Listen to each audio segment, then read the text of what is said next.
Thank you, Al, and good morning. This room is full. It looks good. And so many recognizable faces. Thank you very, very much for being here with us today. At Capital Analytics, we pride ourselves on getting insights from those in the know. Invest Miami 2017 is no exception. For our third publication focusing on the dynamic economy of Miami-Dade County, we spoke with more than 220 industry leaders, government officials, investors, and entrepreneurs alike across 18 different sectors in just over 6 months. Our in-depth analysis reflects the quality and range of the people we spoke to. This year's publication starts with valuable insights from Governor Rick Scott and Mayor Carlos Jimenez. The real estate and construction chapters discuss the changing landscape of international investment as traditional interest from Latin America is being challenged by unfavorable exchange rates and growing enthusiasm from China. In fact, international interest remains a common theme throughout the publication, with institutions in the education and banking sectors, amongst others, also attracting interest from overseas. This is surely indicative of a growing global profile of Miami-Dade. The publication's coverage of transportation, trade, logistics, and infrastructure also reflects Miami's global significance. We spoke to the leaders from Miami International Airport and Port Miami about the county's standing as a hub both for trade and passenger transportation. Tourism, both leisure and business, is surely of the utmost importance to the Sunshine State, and Miami remains a key attraction both domestically and internationally. We spoke to those involved both in public and private sphere about how the county has coped with health scares as well as other negative issues impacting the visitor numbers. As you will read in the pages of Invest Miami 2017, Miami is still breaking visitor records. However, just as those working in Miami-Dade remain committed to the development of the county, at Capital Analytics, we will continue to make the most of our opportunity to cover this dynamic economy.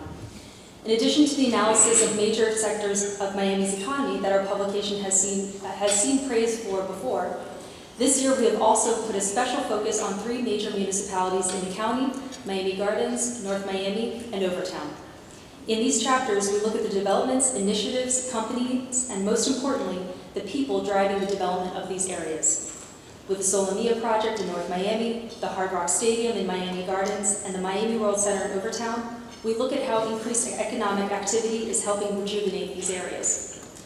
Last year, in the 2016 edition, we received a lot of praise from our readers on our 2 numbers pages, giving a graphical overview of the important statistics of Miami-Dade County. This year, we have responded to the request by producing numbers pages for 10 of our chapters, including comprehensive statistical analysis of employment rates, real estate market trends, and visitor demographics. Miami is Capital Analytics' home and base, but this year we are expanding our coverage. Building on the experience of Miami, we are currently in the process of field work for a publication on Broward County with a target launch date of early 2018. And we have even ventured out of state for a project in Atlanta, which will be launched later this year. Keep watching, there will be more to come. These are exciting times for both Miami and Capital Analytics, and I know everyone here shares our enthusiasm for Miami's vibrant economy. I'd like to thank Mayor Jimenez for his continual support of the project, and for our moderators and panelists today. And to you, our guests, and our sponsors. It is with your collaboration that we are able to do this amazing work. And now I'd like to pass it over to Erica Knowles, Executive Director for Invest Miami.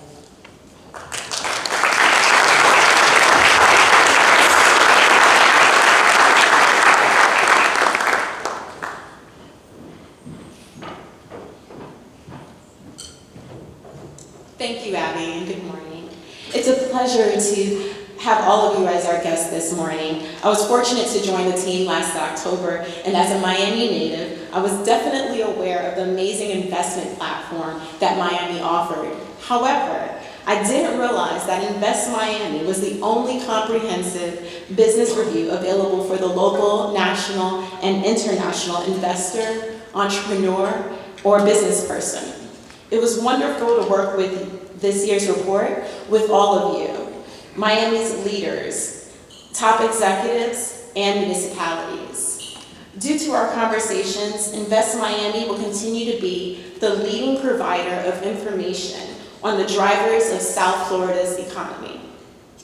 And I am now honored to expand the company's presence into Broward County.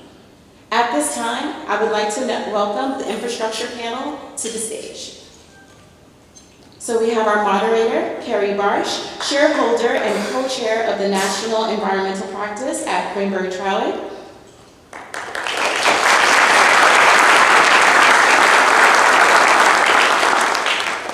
Alice Bravo, Director of the Miami-Dade Department of Transportation and Public Works.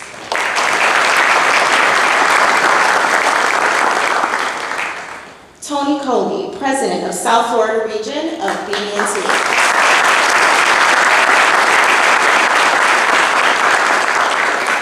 George Boyo, Senior Vice President and Chief Administrator Officer for Baptist Health South Florida.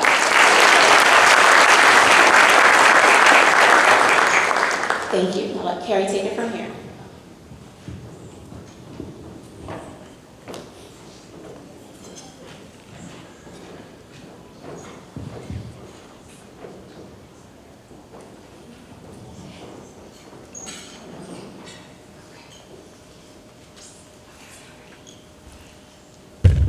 Good morning, everyone. My name is Carrie Barsh, and as you heard, I'm the co-chair of the environmental group, but I also am a member of the infrastructure group. And my interest started when I was involved with a project known as the Port Tunnel, and you guys are probably very familiar with that. So, and I know Alice is. So I'm going to start off the panel today with a question for all the panelists. And then I'm going to direct certain questions to each of them in their area of kind of expertise. We're going to look at infrastructure very broadly. We're going to look at the traditional infrastructure, roads, ports, bridges, tunnels. And then we're going to look at infrastructure, healthcare, the social, what we call the social private-public partnerships. And that's healthcare, financing, and the like. So the first question for our panelists is, given the world-class market and city that you see in Miami, what are the expectations in terms of infrastructure? So Alice, if you would take that question and then move along our panelists. Thank you, Carrie. I talked to a lot of people that are investing here in Miami, both from across the country and international. And I think because of that international mystique that we have, people really expect that they could come here and get around without a car. And that's why we've coined the phrase, we want to be a car-optional community. We're really, when you look at our existing transit system, the Metro Rail, we're very fortunate to have this. This was a huge investment, and I'd like to think that in some way, shape, or form, Miami has grown the way it has because we had that infrastructure to build around, including the Metro Mover downtown. Surely we can't have many more cars on the downtown streets, right? So the People Mover is helping us quite a bit. But when you look at that 25-mile Metro Rail system, that went into service when the population of Dade County was about 1 million people, and now we're about 2.7 million people and growing. So we really need to extend that system to the limits of the county so that you could really have that reliable system where you can know that you can get around without a car. And so that's what we want to do, using technology. We want to leverage our infrastructure and improve the mobility options for everybody here. And is that part of, what is that? What is the role of the SMART plan in that, what you talked about, you kind of leveraging their current investment? Maybe you could tell the group about what that is. Yes, last year we have an organization called the MPO, the Metropolitan Planning Organization. Now it's called the TPO, Transportation Planning Organization. And basically this group is comprised of 13 county commissioners as well as the mayors of the largest cities, and they're responsible for prioritizing our transportation funding and how it gets spent.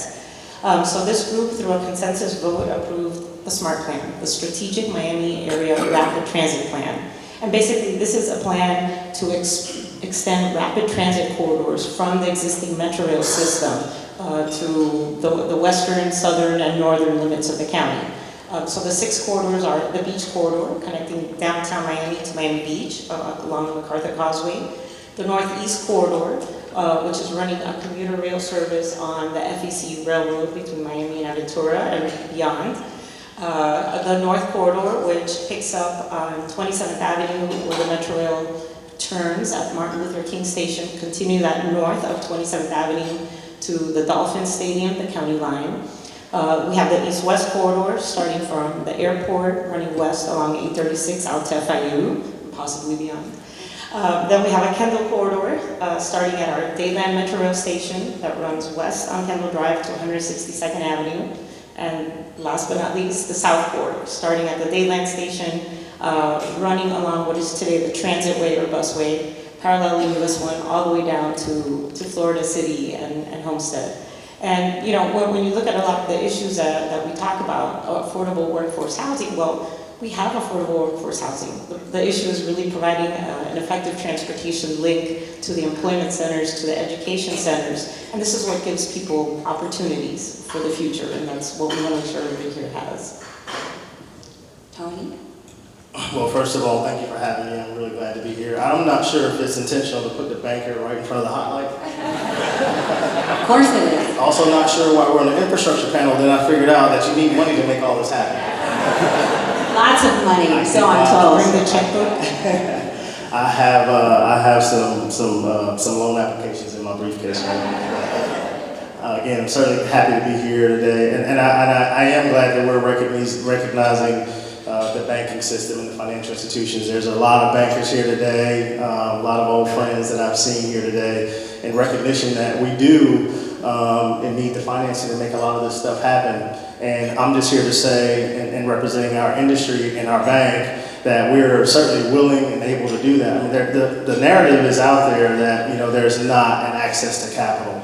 I just will tell you that me and my team, when we wake up every day, when we have conversations, the goal of those conversations are not to not grow, not to not lend money out to the community. We try every way we possibly can to make things happen for our clients and for the community. And I would say, I was just having a conversation with our market president here, Brian San Miguel, and I asked him right before I came, I said, Brian, if you really think about the loan opportunities that we see when folks come and have requests for us, you know, what would you say from a percentage standpoint on how much do we actually approve?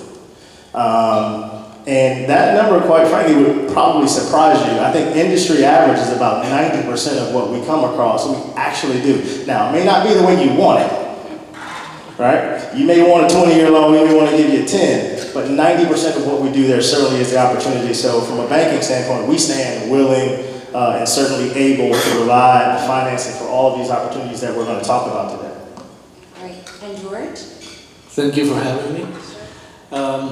And healthcare is kind of interesting because the trend in medical services is for outpatient services versus inpatient services. And even though we're in the hospital system, we have over 40 outpatient centers spread out through 3 counties that provide easy access to the patients. So the transportation problem for us is giving easier access by locating near the customer our facilities.